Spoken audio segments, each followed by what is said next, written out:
Hi നമസ്കാരം. അങ്കമലയുടെ ഏറ്റവും പുതിയ വീഡിയോയിലേക്ക് അവർക്കും വളരെ സ്നേഹത്തോടെ സ്വാഗതം.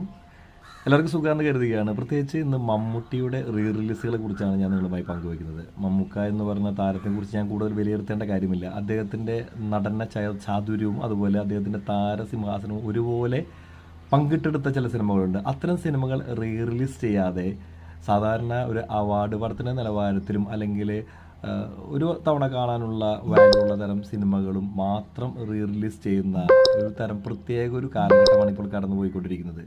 എനിക്ക് തോന്നിയിട്ടുണ്ട് അദ്ദേഹത്തിൻ്റെ രാജമാണിക്യമൊക്കെ ഒന്ന് റിലീസ് ചെയ്തുകൂടെ, അല്ലെങ്കിൽ ധ്രുവം, അല്ലെങ്കിൽ നമുക്കറിയാവുന്ന ഒരുപാട് സിനിമകളുണ്ട്. മായാവി, ചട്ടമ്പിനാട്, കൗരവർ, പ്രത്യേകിച്ച് ധ്രുവം എന്ന സിനിമയൊക്കെ തിയേറ്ററിലൊന്നും കൂടി കാണണമെന്ന് ആഗ്രഹിക്കുന്ന വ്യക്തികളുണ്ട്. അതുപോലെ തന്നെ ഇപ്പോൾ ഈ അടുത്ത കാലത്ത് വന്ന ഇൻസ്പെക്ടർ ബൽറാമിൻ്റെ ആ ഒരു സിനിമ, നമുക്ക് അതിരാത്രം, ഇൻസ്പെക്ടർ ബൽറാം പിന്നെയും കുഴപ്പമില്ലുണ്ട്. അതിരാത്രമാണ് ഈ അടുത്ത കാലത്ത് സിനിമ റിലീസ് ചെയ്തത് എന്നുണ്ട്. അതിരാത്രമല്ല, സോറി, ആവനാഴി എന്ന സിനിമയാണ് ഈ അടുത്ത കാലത്ത് റിലീസ് ചെയ്തൊരു സിനിമ. അപ്പോൾ അത്തരത്തിലുള്ള സിനിമകൾ റിലീസ് ചെയ്യുമ്പോൾ സത്യത്തിൽ തിയേറ്ററിൽ കാണാനുള്ള ക്വാളിറ്റി ആ സിനിമയുടെ നിർമ്മാതാക്കൾ, പ്രത്യേകിച്ച് ആ ഒരു റിലീസ് ചെയ്യുന്ന ആളുകൾ തയ്യാറാകേണ്ട ഫിലിം ക്വാളിറ്റിയിൽ തന്നെ വീണ്ടും കൊണ്ടുപോയി റിലീസ് ചെയ്തതിന് ആളുകൾക്ക് ഇഷ്ടപ്പെട്ടില്ല. പാലേരും മാണിക്കൊക്കെ തിയേറ്ററിൽ പോയിട്ട് 2-3 പ്രാവശ്യം കാണാനുണ്ടോ എന്ന് ചോദിച്ചാൽ എനിക്ക് അറിഞ്ഞുകൂടാ, അത് ഇല്ല എന്നുള്ള വ്യക്തമായിട്ട് തന്നെ പറയാൻ പറ്റും.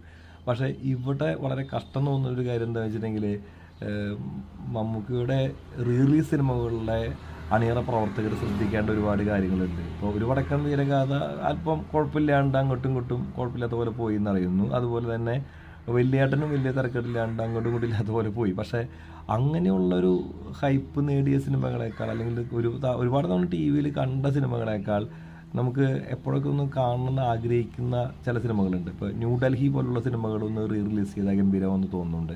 നിങ്ങളുടെ അഭിപ്രായങ്ങൾക്ക് താഴെ കാണുന്ന കമൻറ്റ് ബോക്സിൽ രേഖപ്പെടുത്താൻ കേട്ടോ. ഞാനിത് പറഞ്ഞു വരുന്നത്, മമ്മൂക്കയുടെ ഏതെങ്കിലും പടങ്ങൾ ഞാൻ വിട്ടുപോയിട്ടുണ്ടെങ്കിൽ, ഇപ്പോൾ കിങ് എന്ന സിനിമ, അത് ഈ കാലഘട്ടത്തിലെ പൊളിറ്റിക്സുമായി ബന്ധപ്പെട്ട വലിയ ചർച്ചകളൊന്നും ഇപ്പോൾ നിലനിൽക്കുന്ന റെലവൻ്റ് ആയിട്ടുള്ള കാര്യമാണെന്ന് അറിഞ്ഞുകൂടാ. എന്തായാലും അതും വേണമെങ്കിൽ ഒന്ന് പരീക്ഷിക്കാമെന്ന് മാത്രം. പക്ഷേ അതിനേക്കാൾ എന്തുകൊണ്ടും ബെറ്ററാണ് ഈ ചട്ടമ്പിനാട്. അതുപോലെ തന്നെ വേണമെങ്കിൽ തുറുപ്പുകൂടാൻ വരെ നമുക്കൊന്ന് റിലീസ് ചെയ്ത് നോക്കാം. കാരണം അദ്ദേഹത്തിൻ്റെ അത്യാവശ്യം നല്ല തിരക്കേടില്ലാത്ത കോമഡി ചെയ്തിട്ടുള്ള സിനിമകളാണ്. അതുപോലെ കോട്ടയം കുഞ്ഞച്ചൻ, അതിലേക്ക് നല്ല പ്രിൻ്റുകൾ കിട്ടുകയാണെങ്കിൽ മാത്രമേ അതൊക്കെ ചെയ്യാൻ പറ്റത്തുള്ളൂ. ഏതായാലും വരുന്ന സിനിമകൾ, ബിഗ് ബി എന്നൊരു സിനിമയെ ഒഴിച്ചു നിർത്തിക്കൊണ്ട് നമുക്ക് ഈ പറഞ്ഞ സിനിമകളൊന്നും നമുക്ക് പരിഗണിക്കാൻ പറ്റത്തില്ല. ബിഗ് ബിയെ ഒഴിച്ചു നിർത്തിക്കൊണ്ട് അമരം പോലുള്ള സിനിമകൾ ഇപ്പോൾ റിലീസ് ചെയ്യുന്നത് എന്തിനാണെന്ന് മനസ്സിലാവുന്നില്ല. കാരണം അമരം കേരളത്തിൽ റിലീസ് ഉണ്ടാവില്ല എന്ന് പറയുന്നുണ്ട്, ഇന്ത്യയിൽ തന്നെ റിലീസില്ല എന്ന് പറയുന്നു. പിന്നെ ആർക്ക് വേണ്ടിയിട്ടാണ് ഇത് റിലീസ് ചെയ്യുന്നതിന് അറിഞ്ഞുകൂടാ. ഏതായാലും മമ്മൂട്ടിയുടെ റിലീസ് സിനിമകളുടെ അണിയറ പ്രവർത്തകർ ശ്രദ്ധിക്കേണ്ടതുണ്ട് എന്നുള്ളതാണ് എൻ്റെ ഒരു അഭിപ്രായം. നിങ്ങളെ